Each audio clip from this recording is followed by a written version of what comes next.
If you're a cyclist in Toronto, chances are you've used one of the many bike lanes throughout the city, but not all designs are meant to be used the same way. Toronto Traffic Services says some people aren't using certain lanes correctly, and it's not just cars making the mistake.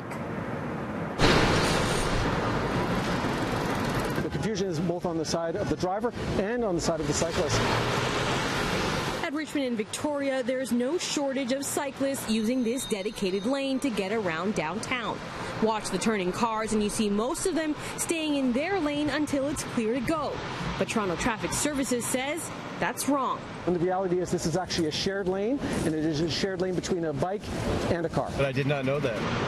We sat here for more than an hour watching car after car avoid the bike lane when turning right. Only a handful venturing in. But Constable Clint Stibbe says right-turning vehicles should be entering the green bike lane when they look like this.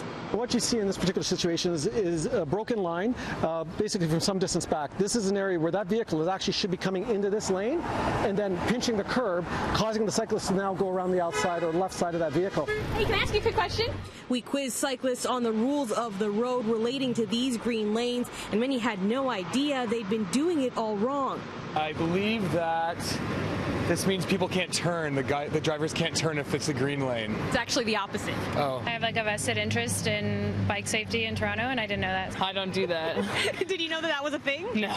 I'm just going to talk to him for a sec.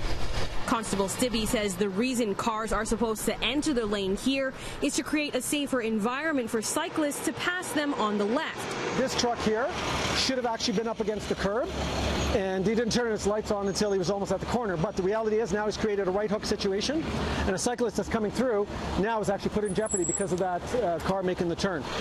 But cyclists we spoke to weren't convinced by that rationale. It's too dangerous. At least here we have our own lane. If I go into their lane, I'm putting myself more like at risk. Yeah. Others say even if the intention is more safety, the design is flawed. It's so confusing. Is it confusing? They gotta make them all the same.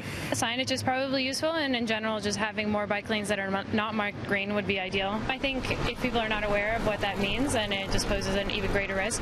Constable Stibbe admits it can be confusing, but that's why he says education is key.